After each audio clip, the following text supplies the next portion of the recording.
I need to tell you something that took me 20 years to figure out. Everything you've been told about happiness is wrong. Not kind of wrong. Completely backwards. I chased it all. Career, money, success. All the things that were supposed to make me happy. And I was miserable. Successful, but miserable. Then something shifted, and what I discovered changed everything. Look, I'm not here to sell you some system.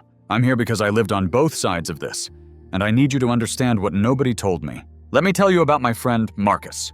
Marcus had everything, and I mean everything. 6-figure income before 30, beautiful home, the car, the vacations, the Instagram life that made everyone jealous. I remember sitting with him one night, and he looked at me with empty eyes. "I should be happy," he said. "I have everything I wanted, so why do I feel hollow?" Millions of people are asking this same question. We've been sold a lie. This beautiful, glittering lie that happiness lives in achievement, in acquisition, in the next thing. Get the degree, you'll be happy. Get the job, you'll be happy. Get the house, you'll be happy. Get the relationship, you'll be happy. But nobody tells you this. Each time you get the thing, the happiness lasts maybe 2 weeks. 3, if you're lucky. Then the emptiness returns. And you know what you do? You tell yourself you need the next thing, the bigger thing, the better thing. It's a hamster wheel, and I was running on it too. I worked 80-hour weeks. I climbed, I achieved, I accumulated. And with every success, I felt this weird burning inside. Not motivation, not drive, something else. Like I was consuming myself. There's an ancient text that describes this perfectly. It says some people are engulfed in a blazing fire, even while they look successful to everyone else. I didn't get what that meant until I became that person. See, when you build your happiness on external things, every gain becomes a potential loss. Every achievement becomes something to protect. Every possession becomes something to worry about. You're not actually happy. You're just constantly managing anxiety. Think about it. You get the raise. Great. For 2 weeks. Then you worry about losing the job. You buy the house. Amazing. For a month. Then you worry about the mortgage, the maintenance, the property value. You start the relationship. Wonderful. For a season. Then you worry about losing them, disappointing them, not being enough. Ancient texts say worldly people wear chains and iron collars even in their luxury. They're not free. They're prisoners of their own desires. I was that prisoner, and I didn't even know it. Let me paint you a picture. An alcoholic takes a drink, relief, pleasure, but immediately he wants another, and another, and another. He's never satisfied. Each drink creates more thirst. Each moment of pleasure creates more craving. He's not experiencing happiness. He's feeding a fire that can never be put out. Here's what changed everything for me. We're all doing this with something. Maybe not alcohol, but something. Some people do it with money. The more they make, the more they need to feel secure. Some people do it with achievement. The more they accomplish, the more they need to feel worthy. Some people do it with approval. The more attention they get, the more they need to feel valued. Some people do it with pleasure. The more they indulge, the more they need to feel alive. And here's the pattern. Listen, because this is crucial. The thing gives you a moment of pleasure. The pleasure fades. You blame the fading on not having enough of the thing. So you pursue more of the thing. And the cycle continues. Forever, until you're exhausted. I remember the moment I saw this pattern in myself. I had just gotten a huge career win, something I'd worked toward for 3 years. And for about 48 hours, I felt amazing. Then on day 3, I was lying in bed at 2 a.m., already anxious about the next goal, already feeling behind, already wanting more. And I thought, what is wrong with me? Nothing was wrong with me. Something was wrong with my entire approach to happiness. Ancient texts describe this state perfectly. They say people who build their lives on worldly success are burning from within and drowned in grief, even while others see them as successful. Why? Because their happiness depends on circumstances, and circumstances always change. You lose the money, you're devastated. You lose the status, you're crushed. You lose the relationship, you're destroyed. You lose the health, you're hopeless. Your entire emotional state is held hostage by things you can't control. That's not happiness. That's torture disguised as success. Let me tell you what really got me. I knew people. I knew people who had almost nothing by worldly standards. I'm talking about folks living in simple circumstances. No fancy titles, no impressive wealth, no social media following. And they had something I didn't have. Peace. Real, genuine, unshakable peace. They could lose things and still be okay. They could face problems and still smile. They could go through difficulty and still maintain their center. I had all the worldly success, and I was falling apart inside. They had nothing, and they were whole. That's when I started asking, what do they know that I don't? What have they discovered that I'm missing? Turns out they discovered something I was missing. Real happiness doesn't come from getting more. It comes from becoming more. Here's the truth that broke everything open for me. True happiness depends on one thing: righteousness. Now, before you roll your eyes, hear me out. I'm not talking about following rules.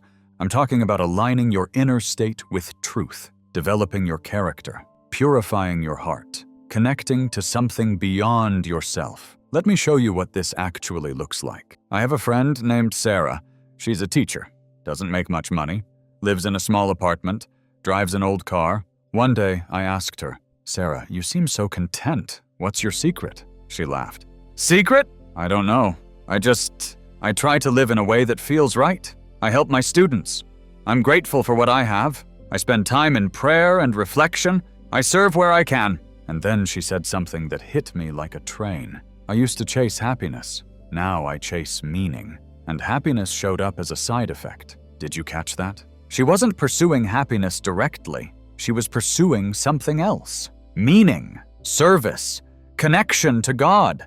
And happiness showed up as a side effect. Did you catch that? Ancient texts say something profound. A God-fearing person can find more happiness in a hut than a worldly person can ever find in a magnificent castle. Why? Because the person in the hut has discovered something the person in the castle is still searching for: internal peace. Let me break down why this works. When your happiness comes from external things, you're always vulnerable. Someone can take your money. Someone can ruin your reputation. Someone can leave you. Someone can outperform you.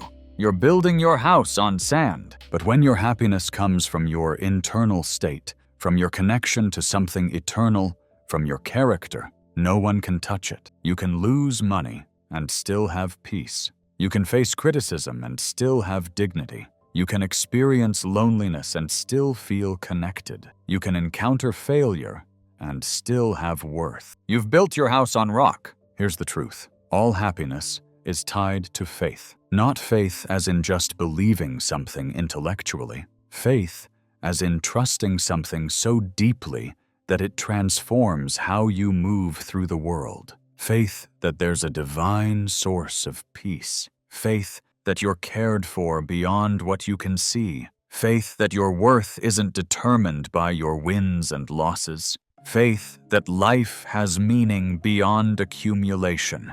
When you have this kind of faith, happiness isn't something you chase. It's something you receive. Let me tell you about my own turning point. I was at the peak of my career stress. Everything looked great from the outside. Inside, I was collapsing. One morning, I couldn't take it anymore. I just sat down and I prayed. Really prayed. Not the "please give me what I want" prayers I'd been doing, but the kind of prayer where you surrender. "I don't know what I'm doing," I said. "I've been chasing all the wrong things. Show me what's real." And I felt something. I can't describe it perfectly. It wasn't a voice. It wasn't a vision. It was a presence. And with that presence came this thought. You've been trying to fill yourself with things that were never meant to satisfy you. Your soul hungers for me. Feed it properly. That morning changed my life, because I realized I'd been trying to feed my soul with money, achievement, validation, pleasure, all these temporary things. But the soul needs something different. The soul needs connection to its source. The soul needs meaning. The soul needs truth. The soul needs love. The soul needs service. The soul needs growth. When you feed your soul these things, happiness isn't something you have to hunt for. It just arrives, like a guest you didn't know you'd invited. Listen, I need to tell you about something I learned about human nature. something that explained everything I was going through. We all operate from one of 3 internal states, and the state you're in determines everything about your experience of life,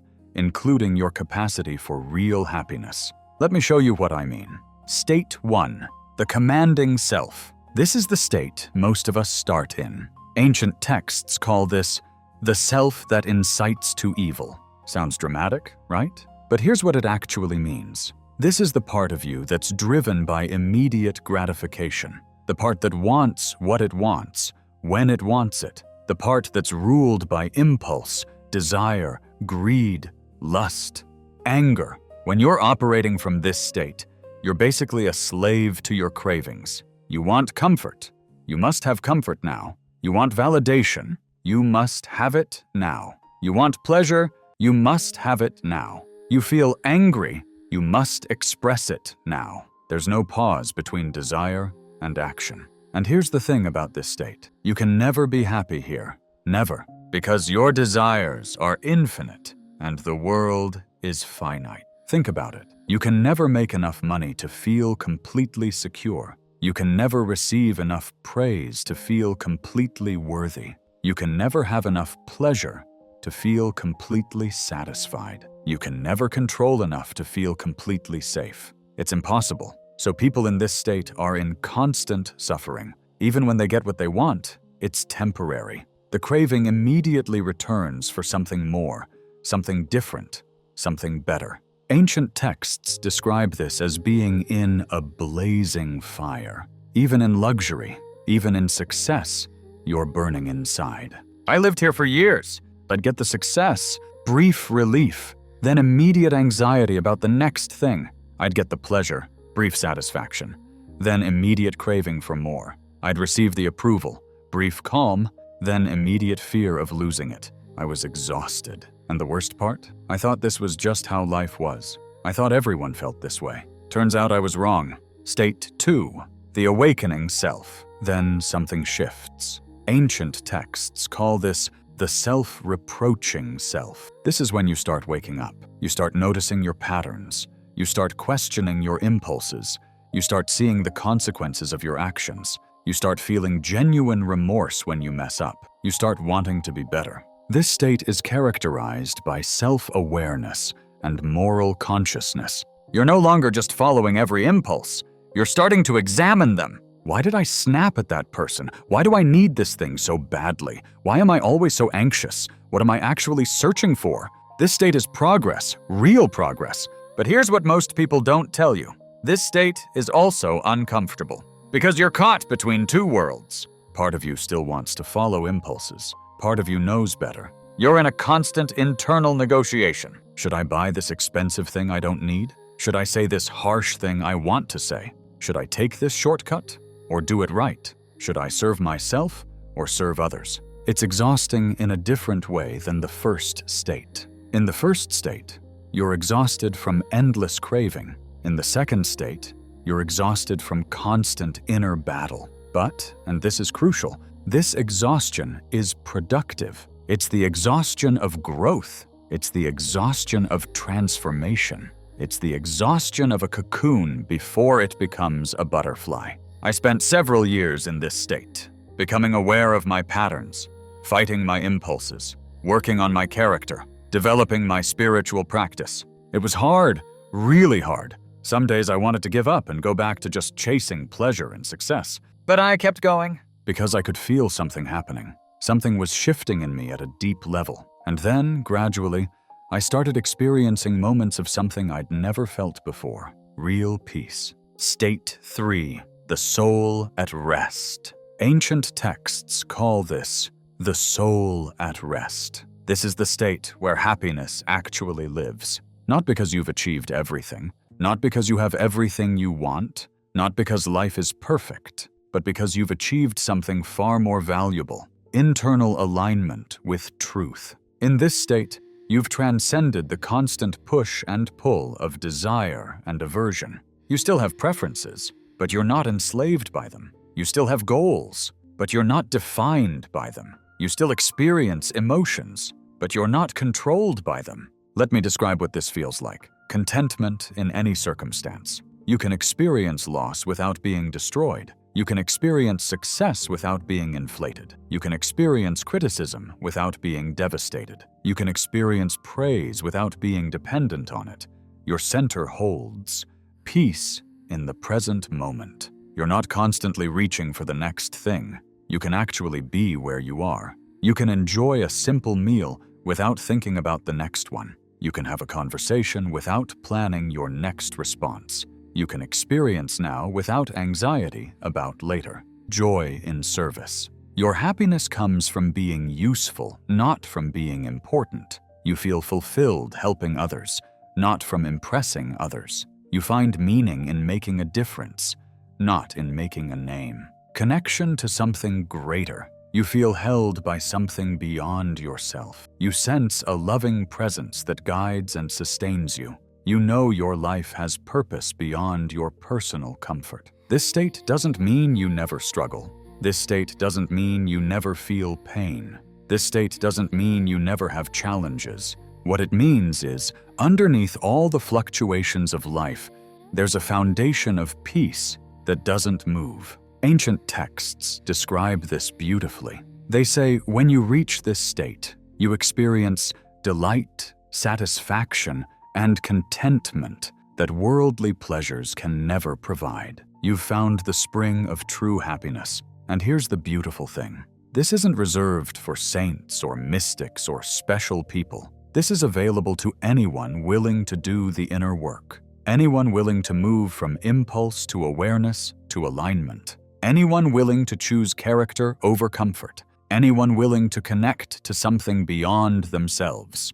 Okay? So we understand the problem. We understand the false paths. We understand the states. We understand where true happiness lives. Now the question is, how do we actually get there? Let me give you the most practical, actionable path I've found. Practice 1. Connection before everything. Here's what changed my life. I stopped beginning my day with checking my phone. Instead, I begin with connection. Every morning, before I do anything else, I spend time connecting to God. I pray, I express gratitude, I surrender my day, I ask for guidance. Here's what I learned. Prayer isn't service to God. God doesn't need our worship. Prayer is nourishment for our souls. We need it. It's like eating. You wouldn't skip breakfast and expect to have energy all day. Why skip spiritual nourishment and expect to have peace all day? This practice does something profound. It reorients you. Instead of starting your day from anxiety about everything you have to do, you start from a place of groundedness. Instead of beginning from scarcity, I don't have enough time, enough resources, enough ability, you begin from abundance. I'm connected to the source of all provision. Instead of launching from your small ego, how will I manage all this? You launch from trust. I'm guided by something greater than myself. Try this for 1 week, just 1 week. Before you touch your phone, before you check your email, before you think about your to-do list, connect. Even if it's just 5 minutes. Watch what happens to your internal state throughout the day. Practice 2. Gratitude as medicine. Here's what I learned about gratitude. It's not just about being polite to God. Gratitude rewires your brain. When you practice gratitude, you're training your mind to look for what's working instead of what's missing. You're training your heart to appreciate what you have instead of craving what you don't. You're training your soul to recognize abundance instead of scarcity. Here's my practice. Every evening, I write down 3 specific things I'm grateful for. Not generic things like, I'm grateful for my family. Specific things like, I'm grateful my daughter laughed at my terrible joke today. Or, I'm grateful the sun felt warm on my face during my walk. Or, I'm grateful my neighbor checked in on me when I was sick. Specificity is key, because specific gratitude connects you to actual moments of grace in your day. It makes you relive those moments. It imprints them more deeply. Over time, this practice changes you. You start noticing more things to be grateful for. Your default setting shifts from complaint to appreciation. You find joy in smaller things. You need less external validation because you're more satisfied internally. Ancient texts say when you express gratitude, God increases His blessings upon you. Why? Because gratitude opens your eyes to the blessings that were always there. Practice 3. The morning question. Every morning after my connection practice, I ask myself one question. Who do I want to be today? Not, what do I want to achieve today? Not, what do I want to get today? But, who do I want to be? Do I want to be patient? Do I want to be kind? Do I want to be generous? Do I want to be honest? Do I want to be peaceful? Do I want to be loving? This question reframes everything. Because remember, true happiness comes from who you're becoming, not what you're accumulating. When I focus on being patient, and I actually manage to stay patient during a difficult situation, I feel genuinely good about myself afterward. Not because I got something, but because I became something. When I focus on being kind, and I choose kindness even when I don't feel like it, I go to bed with a satisfied heart. Not because life gave me what I wanted, but because I gave life what I wanted to offer. This is what I keep coming back to. Character development is happiness development. Every time you choose patience over anger, you grow. Every time you choose generosity over greed, you grow. Every time you choose truth over convenience, you grow. Every time you choose service over selfishness, you grow. And with each growth, you feel more integrated, more whole, more at peace, more happy. Practice 4. The evening examination. Every night, before I sleep, I do a simple practice. I review my day with complete honesty. Where did I act from my highest self today? Where did I fall short? Where did I let impulse control me? Where did I choose character over comfort? Ancient texts call this self-reproach or self-examination. It's not about beating yourself up. It's about honest awareness, because you can't transform what you won't acknowledge. When I notice I was impatient with my kid, I acknowledge it. When I notice I was greedy in a business situation, I acknowledge it. When I notice I was judgmental toward someone, I acknowledge it. And then I make a simple commitment. Tomorrow, I'll do better in this specific situation. This practice keeps you growing.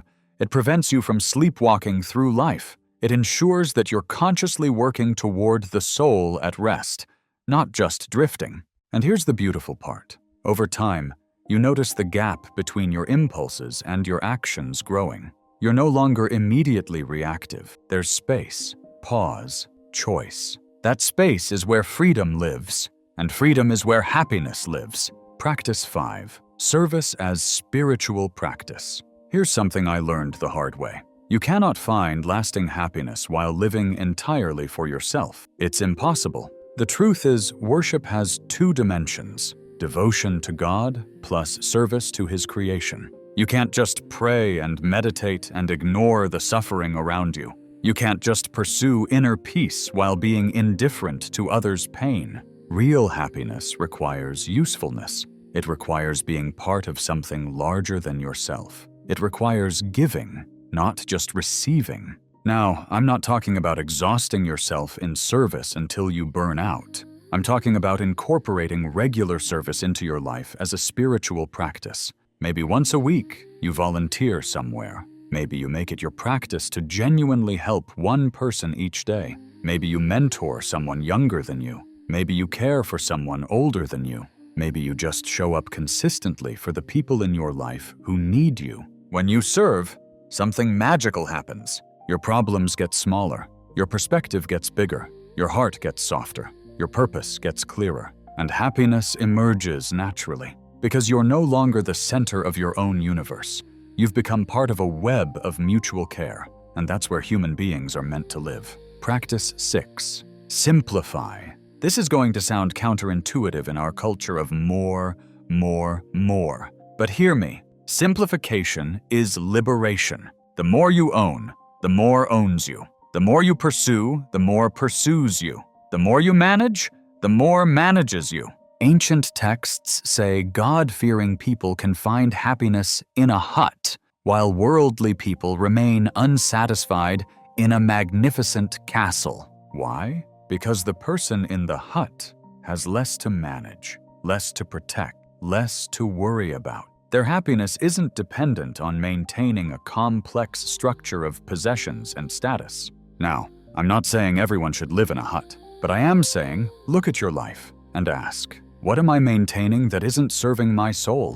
What am I pursuing that's actually draining my peace? What complexity can I release? What simplification would create space for what matters? For me, this looked like downsizing my home, reducing my possessions, cutting back my commitments, saying no to opportunities that didn't align with my purpose, creating more space for reflection, prayer, family, service. And you know what happened? I became happier with less than I ever was with more, because I had room to breathe, room to be present, room to actually experience my life instead of just managing it. Practice 7. Patience as power. Think about a farmer. He plants seeds. Then what? He waits. He doesn't dig up the seeds every day to check if they're growing. He doesn't get angry at the seed for not becoming a tree overnight. He doesn't abandon the field because nothing's visible yet. He trusts the process. He trusts that beneath the surface,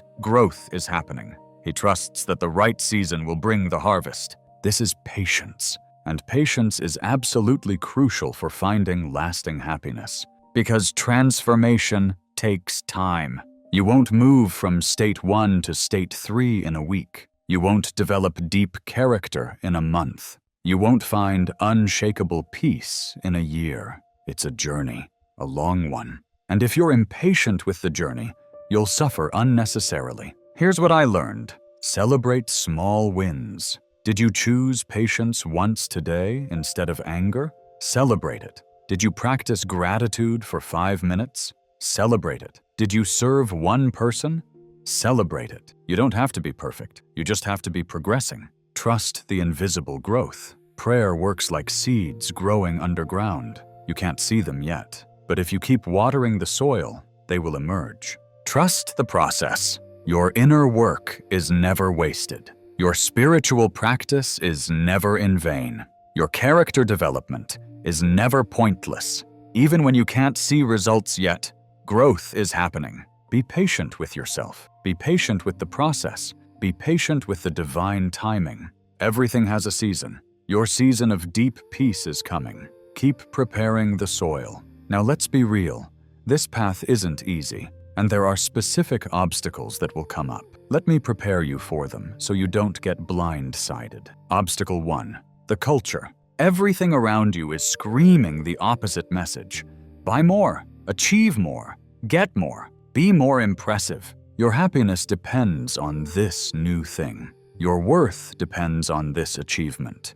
Your value depends on this appearance. The entire economy is built on keeping you dissatisfied, because satisfied people don't consume as much. So you're swimming against a massive current. Every movie, every ad, every influencer, every post is reinforcing the worldly path to happiness. And you're trying to walk the spiritual path. It's hard. Here's my advice. Curate your inputs carefully. Unfollow accounts that make you feel less than. Limit news consumption that creates anxiety. Choose content that reinforces truth instead of illusion. Surround yourself with people on a similar path. You become like your inputs. Choose wisely. Obstacle 2. The ego. Your ego will fight this transformation with everything it has. Because when you move toward true happiness, you're asking the ego to step aside, and the ego hates stepping aside. The ego wants to be special. The ego wants to be superior. The ego wants to be praised. The ego wants to be in control. But the path to real happiness requires humility instead of pride, service instead of superiority, surrender instead of control, character instead of image. Your ego will create sophisticated rationalizations for why you don't need this. This is too much work. You're fine as you are. Spiritual practice is for other people, not you. You'll start tomorrow, next week, next month. Recognize this voice. It's not wisdom, it's resistance. The very fact that your ego is fighting so hard is proof you're on the right path. Keep going. Obstacle 3. The comparison. You'll look at other people and think, they seem happy with their worldly success. Why am I making this so hard? Maybe I'm wrong. Maybe happiness is in achievement and possessions. Maybe I'm just overthinking everything. Here's the truth about this. People who appear happy on the surface are often burning from within. You see their faces. You don't see their hearts. You see their Instagram posts. You don't see their 3 a.m. anxiety. You see their achievements. You don't see their emptiness. Stop comparing your insides to other people's outsides. And trust this, real happiness is internal. Real happiness is spiritual. Real happiness is character-based. Real happiness is in connection to something greater. This is the truth. Our modern culture is lying to you. Obstacle 4, the plateau. There will be times when you feel like you're not making progress. You're doing all the practices. You're working on your character. You're praying and serving and growing, and you still feel stuck. This is normal. There are seasons. Seasons of planting. Seasons of waiting. Seasons of harvest. You can't rush the seasons. When you hit a plateau, don't abandon the path. This is often the moment right before breakthrough. The seed is about to crack open beneath the surface. The butterfly is about to emerge from the cocoon. The spring is about to break through the ground. Keep going. Trust the process. The plateau is part of the path, not evidence that the path is wrong. Obstacle 5. The pain. Here's a hard truth. The path to deep happiness often leads through deep pain, not because God wants you to suffer, but because transformation requires it. The seed must be buried to grow. The metal must be melted to be purified. The mirror must be polished to reflect clearly. Your trials are not punishment, they're preparation. Hardship is spiritual polishing. It's how your soul becomes refined. The very thing you think is destroying you might be developing you.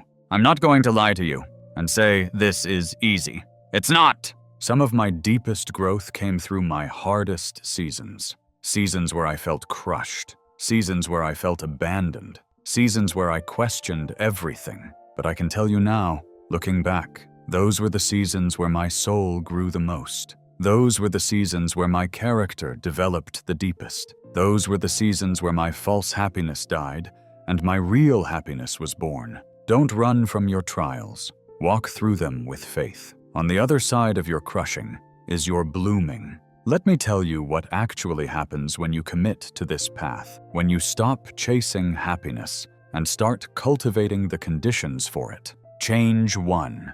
You become unshakable. The first thing I noticed, life's ups and downs didn't throw me off center anymore. I'd experience setbacks and think, okay, how am I growing through this? Instead of, why is this happening to me? I'd face criticism and ask, is there truth I need to hear?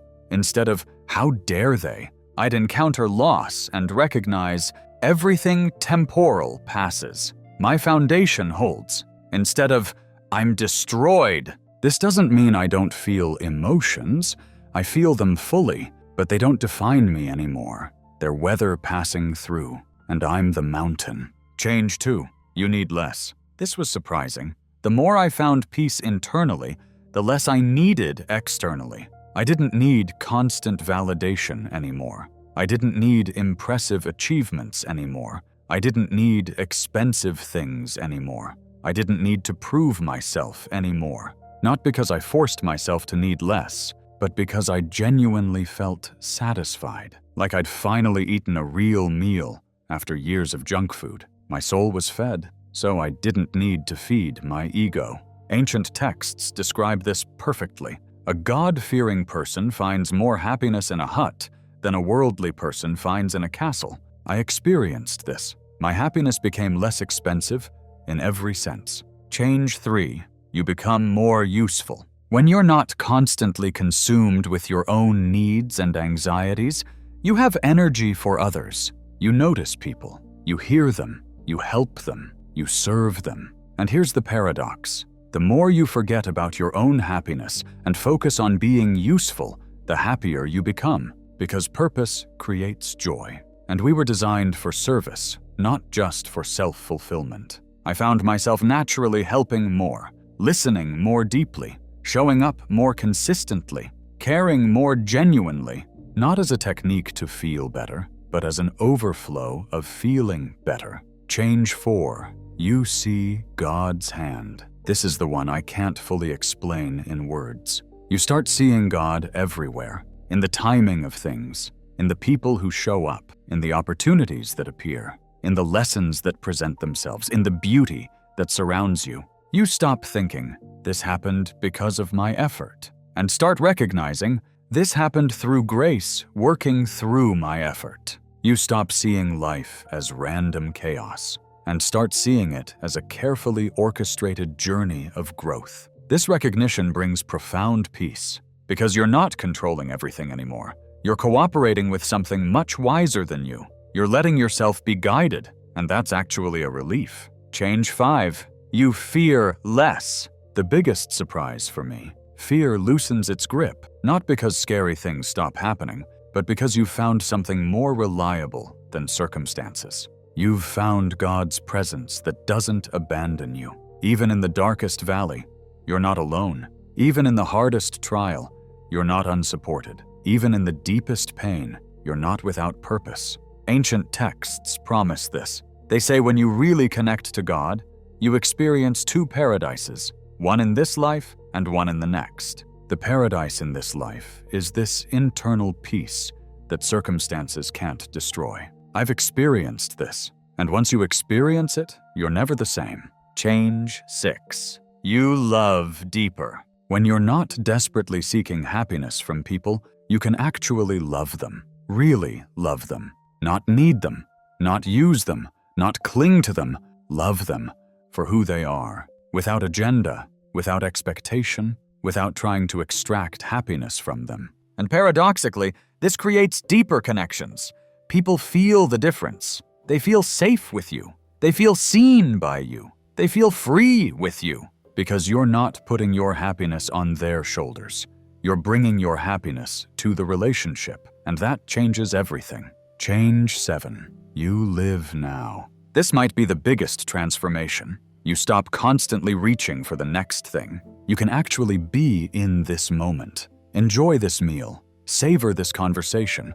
Appreciate this sunset. Feel this feeling. You're not always somewhere else in your mind, planning the future, regretting the past, wishing for different circumstances. You're here, and here is where life actually happens. Ancient texts say those who achieve peace experience delight, satisfaction, and contentment that worldly people never taste. Why?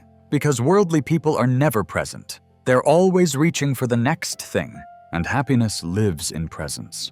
When you're here now, really here, joy has room to land. So here we are. You've heard the truth about happiness. You know it doesn't live where society says it does. You know it doesn't come from achievement or possession. You know it emerges from character, connection, and surrender. You know the 3 states of the soul. You know the practical path. You know the obstacles. You know what transformation looks like. Now comes the most important moment. What will you do with this knowledge? You have 2 options. Option 1. Return to the old path. You can close this video and go back to chasing happiness the old way, pursuing achievement, accumulating possessions, seeking validation, avoiding pain, numbing discomfort, following impulse. You can tell yourself, that spiritual stuff sounds nice, but it's too hard. I'll just keep doing what I'm doing. And that's your choice. I won't judge it. But I will tell you, if you choose this path, you'll end up exactly where you are now, or possibly further from peace, because the worldly path leads to more worldliness, not to satisfaction. The fire of desire only grows hotter. Is that what you want? More of what you already have? More anxiety masked as ambition? More emptiness masked as success? More craving masked as living? If not, there's another way. Option 2, begin the journey. You can choose the path toward real happiness, starting today, right now. You don't have to be perfect. You don't have to have it all figured out. You don't have to change everything overnight. You just have to start. Start with one practice. Maybe it's morning connection. Maybe it's evening gratitude. Maybe it's honest self-examination. Maybe it's simplifying one area of your life. Maybe it's serving one person this week. Just start, Because every journey begins with a single step, and that step is always now. Not tomorrow, not after you fix everything else, not when you feel ready, now. Here's what I want you to do in the next 24 hours. 1. Tomorrow morning, before you touch your phone, spend 5 minutes in connection. Pray, express gratitude, surrender your day, ask for guidance. 5 minutes. If you can't give 5 minutes, you're not serious about finding peace. 2. Tomorrow evening, write down 3 specific things you're grateful for, not generic things. Specific moments of grace from your day. Train your eyes to see blessings. 3. Ask yourself before bed, who did I want to be today? Where did I succeed? Where did I fall short? Honest examination. No self-judgment, just awareness. Do these 3 things for 1 week, 7 days, and watch what begins to shift in your internal state. I'm not promising instant transformation. I'm not promising your life circumstances will suddenly change. I'm not promising everything will become easy. What I am promising is, if you commit to this path, really commit, you will begin to experience the kind of peace that doesn't depend on circumstances. You'll start to glimpse what ancient wisdom calls the soul at rest. You'll begin to understand what it means to find happiness in a hut instead of a castle. You'll start to feel fed instead of hungry. And that feeling, once you taste it, will make all the effort worth it. Let me leave you with this. You've been lied to about happiness your entire life. Not maliciously, necessarily, but you've been lied to nonetheless. You've been told it's in the next achievement, in the next purchase, in the next milestone, in the next relationship, in the next experience, always the next thing. And you've been chasing that next thing, exhausting yourself, burning from within, wondering why you never feel satisfied. Now you know why. You've been looking for water in the desert when there's a spring beneath your feet. Happiness was never in the next thing. It was always in the next depth. The depth of your character, the depth of your connection, the depth of your surrender, the depth of your service, the depth of your faith. Dig there, not out there, in here. Ancient texts promise, when you dig deep enough, you'll hit the spring. And when you do, you'll drink from waters that never run dry. I'm not saying the external world doesn't matter. I'm saying it matters way less than you think. And the internal world matters way more than you realize. Build your house on rock, not sand. Build your happiness on character, not circumstances. Build your peace on truth, not illusion. You have everything you need, right now, not tomorrow when you achieve more, not later when you acquire more, not someday when circumstances improve, right now. The connection that can bring you peace is available right now. The practices that can transform you are available right now. You just have to choose them. So what's it going to be? Will you choose the path toward real happiness? Will you commit to the inner work? Will you be patient with the process? Will you keep going even when it's hard? Because if you will, if you really will, I promise you'll look back one day and realize the best decision you ever made was to stop chasing happiness and start becoming the kind of person happiness visits naturally. You were built for peace. You were designed for joy. You were created for connection. Not someday, now. Go find it. If this resonated with you, share it with someone who needs to hear it. Not to impress them, but because you genuinely want them to be free. That's what this is about. Liberation from the chase. Peace in the present. Happiness from the inside out. I'll see you on the path.